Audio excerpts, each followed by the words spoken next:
Our first story is titled, Am I the A-hole for turning down my sister asking me to be her maid of honor in her wedding? I, 25 female, have a sister, 28 female, who's getting married next year. Just last week, she asked me to be her maid of honor, and I said I wouldn't be able to do it, but thank you for the offer. Now she's upset. She wanted 6 bridesmaids and her maid of honor, and as her only sister, she said she wanted me to do it. After that conversation, she ran and told our mom, who asked me why I would say no to something like that, and I told her it was not something I felt I could take on at this time. The truth is, I would never be her maid of honor or bridesmaid in a million years. She will use me and her other bridesmaids in other ways to make us look awful so she can look better. She did it once. I was 15 and she was turning 18, and she decided to have this huge party that was even bigger than her 16th and her 21st. She and my mom made me wear this dress chosen by her that was ugly. It was ruffles and unflattering to my body shape, and she did that so she could look better. She did the same with her 2 best friends, who were in all the photos with her. She is planning to do the same thing for her wedding. I already know this, and I won't pay for a dress that makes me look awful. I won't do my hair in a way that makes it look awful. I won't wear makeup that doesn't compliment me just for her. I made that mistake once for a family wedding. She did my makeup and hair, and I will never forget how embarrassed I was. I don't want to give this reason because they will say I am overreacting. But our cousin, who got married the time I mentioned above, even told me she knew it was done intentionally because she used to do it to her too. They're the same age and went to school together, and she messed up her prom makeup so she, my sister, would look better than our cousin. Am I the a-hole for saying no to being my sister's maid of honor? I decided to edit this because I am starting to struggle a bit, and this is bringing up bad memories for me. I am reflecting on what I want moving forward and what is best. Most people have said I am not the a-hole, but quite a few say I suck for not caring more about my sister and not putting the past behind us and letting her have her day, and I know I can't do that. I can't forever be the fat sister who gets reminded of it every time her wedding comes up, both before and after her big day. All I have ever been is the fat sister, the one who looked ridiculous at her birthday. The one who was the joke between 4 different people for weeks after her cousin's wedding because she trusted her sister had grown. I can't stand the thought of standing next to a person who has called me her fat sister to my face, and who has said it to others directly in front of me. The truth is, I used to hate myself. I have felt gross and ugly most of my life, and I am finally in a better place, and this is dragging me back down. That's the main story. Now let's read the top comments. Not the a-hole. What the hell kind of manipulative, insane woman is your sister? How bad can your self-image be if you have to choose to make other people look bad to feel better about yourself? If I were you, I would show up in the nicest dress looking good as hell just to give her a little taste of it. That's my plan, if I'm not told to stay away before then. Lol. As long as your beautiful dress is not white, you're not the a-hole. Do her other bridesmaids know what they're in for? Maybe show them the picture evidence or have your cousin to talk to them to prove it. Not the a-hole. No is a good answer. You don't have to do something just because someone asks you to. Your reason, in this case, is mind-boggling. Why would anyone say yes to that? It sounds like you are dodging a hell of a bullet. It's too bad you can't tell them the truth, but that's just going to cause more dreams and more ugliness. So not the a-hole. 2 of the friends are just like her, so they probably do it because they'll retaliate. The rest are just looking to be punished. I mean, I could, but it would be the nuclear option and end any relationship, and sometimes that is tempting because she uses me a lot of her crap. I'm curvier and was always the bigger sister, which she loves to use in her favor. She sounds ridiculously insecure. There's no reason at all to put yourself through that.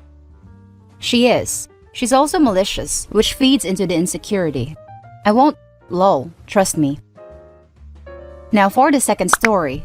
Am I the a-hole for refusing to let my sister-in-law keep my jewelry that she wore for her wedding, even though she's having a daughter?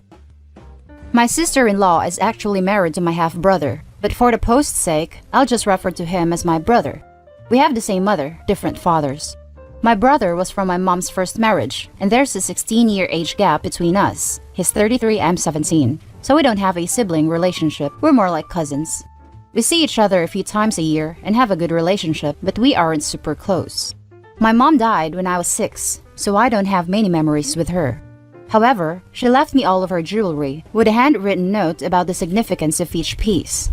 My paternal family is somewhat wealthy, so a lot of the jewelry actually gifts from my dad/grandparents to her or paternal heirlooms. Since I have so few memories of my mom, I really treasure her jewelry. Going through life knowing that she's missing so many of my milestones is devastating, so I like to wear her jewelry during big events so that it's like she's with me. My brother and sister-in-law got married last year. They're upper middle class, but my sister-in-law wanted a really lavish wedding that they couldn't necessarily afford.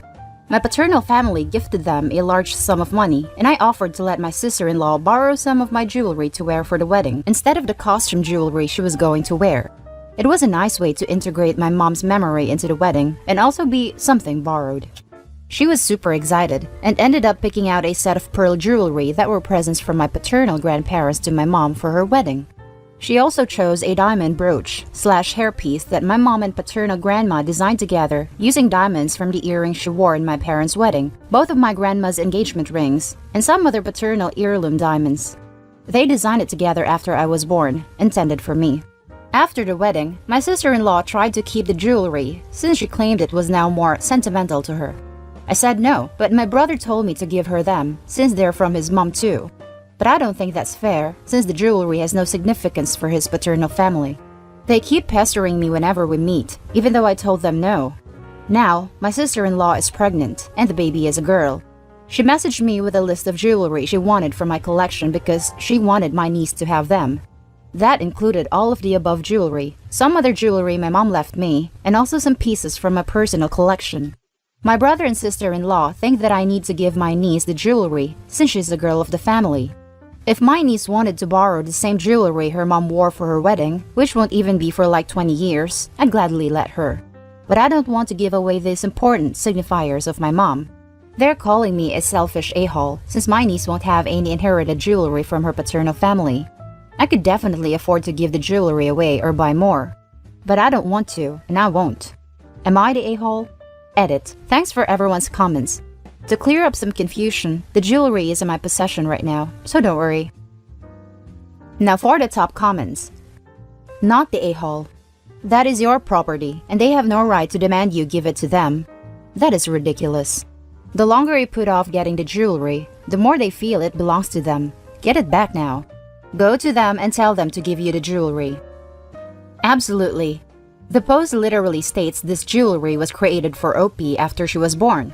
OP, get it back and never let your sister-in-law lay eyes on your jewelry or even know where it is kept. If you don't already have a lock on your door, get one and keep it locked at all times. You cannot trust either of them. They both think they are entitled to it. Also, never loan another piece. Next time, you may never get it back. Not the a-hole. Get a safe box and put the jewelry there, just in case. It sounds like they're not stopping anytime soon until they get that jewelry. It's yours, and you were super gracious by letting sister-in-law borrow your jewelry. They should have returned that to you immediately. Yes, there will be a girl in the family, but you have a greater right to it by being your mom's daughter. As someone else said, you can let your niece borrow it whenever she's 18 or so, but right now, I don't feel as your brother and sister-in-law have the best intentions with it. It doesn't sound like they're doing it for the sentimental value. So don't give in, you have every right to it. That's what I was thinking. OP should also take pictures of each piece of jewelry, make an inventory of them, and find a way to get as much documentation as possible proving that she is the owner of the jewelry. Now for the final story. Am I the a-hole for reminding an ex-friend she slept with her best friend's husband when she insulted my morals? I was friends with Summer, 29 female, for a little over a year when she broke things off. I guess I wasn't supportive like she wanted me to be. I'll admit I wasn't. At the time, around the end of our friendship, I had to endure a very traumatic experience that controlled my life. Selfishly, I couldn't manage anything, not even friendship. I did apologize to Summer and explain what happened. She didn't understand, but instead called me a horrible friend and hated me. I knew a lot of Summer's history, more than I wanted to know honestly. One of the big things was she had slept with her best friend's husband a year ago. It resulted in her friendship ending, these two divorcing and Summer's husband almost leaving her. She's not sympathetic or regretful. She's just ashamed of it. Well, one of our shared friends, Lindsay, invited me over while watching Summer's kids. I was like an aunt to those kids and was just glad to see them. Summer wasn't happy when she found out and ranted about me to Lindsay for a whole good half an hour. To sum it up, she said I was a horrible person who can't work on their personal issue, and she didn't want her kids around someone so unstable and had no morals. I was just sitting there silently, letting her scream, but that part made me laugh because of the irony. I blurted out she was the one who slept with a married man, the husband of her once best friend, so it's amusing she judges my morals. Summer's husband was there. He walked out fuming while Summer began to hysterically cry. I walked out with no regret until I got home and realized it was a low blow. I took something she was ashamed of and something her husband obviously hasn't forgive, but then a part of me thinks good, she deserves it. Was I the edit? Thank you for the judgment, everyone. Someone requested I add this to help those comments. Lindsay was watching Summer's kids that day and forgot we had also made plans. When I arrived, everything was in shambles and Lindsay was freaking out. For the safety of all of us, I would have just left, but due to the mess, I stayed and helped get things uncontrolled. Summer arrived earlier than expected and found me there. My intent was to get the F out of there, but Summer's car was blocking mine from leaving. I asked her to move so I could go, but she said not until I heard what she had to say. That proceeded into the 30-minute screaming session. I had the kids go outside and play while she began screaming. Now let's hear what the top comments has to say. Not the a-hole. Was that old saying about people who live in glass houses? They shouldn't be a-holes? I'm pretty sure it's people who live in glass houses shouldn't be a-holes. Let someone take a wrecking ball to said house. But seriously, not the a-hole. She doesn't get to rant about something you did without taking responsibility for things she did. And honestly, if she truly doesn't have regrets or sympathy about what she did, it sounds more like she's ashamed she got caught, as opposed to ashamed she did it in the first place. Plus, the something you did is such nonsense to get angry about. She went through a tragedy and fell off the friendship radar for a few months. What an immoral C. Jesus F. Christ. Lady, get over yourself. Not the a-hole. So many good sayings applying here. Don't dish it out if you can't take it. What's good for the goose is good for the gander. Pot, meat, kettle. Glasses, houses. Point one finger and find three pointing back at you. Stupid game, stupid prizes. Take your pick, really. Not the a-hole. Summer sounds like an emotional vampire. She's married with kids, befriends 18 to 19-year-old you, uses you as her confidant for her unsavory deeds, then gets upset when you have your life dramas. Summer owed you an apology for entangling you and all that. In this recent incident, you responded to her unprovoked attack with the truth. You are in no way to blame for what happens with her husband. And that's the end of this video, guys. Share us your thoughts in the comment section. Don't forget to hit like and subscribe, and I'll see you in the next one. Stay safe.